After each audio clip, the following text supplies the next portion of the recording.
I speak this evening with mixed emotions as we address the issue that has impacted generations of women across the EU for far too long, and that is violence against women. Like some of you in this debate, every time I speak on this growing issue, the weight of inaction grows heavier.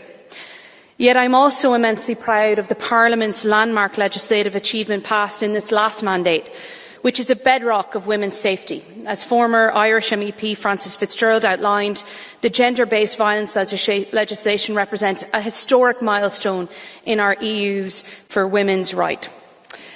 While this legislation is progressing, violence against women has not stopped, and I think of the harrowing stories of Giselle Pericot in France or Nikita Hand in Ireland, and we must remember that neither person should have had to endure such horror.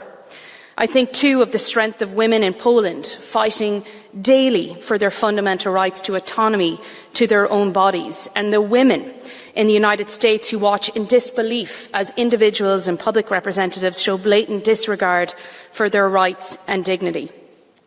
Here in this House, we strive to ensure that women's rights are upheld with unwavering conviction. But let's be honest with ourselves. Our responsibility doesn't end with legislation.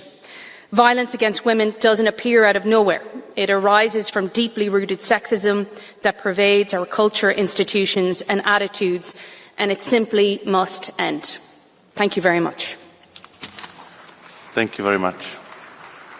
Ako ďalšiu poprosím pani The next speaker is Madam Fritzton.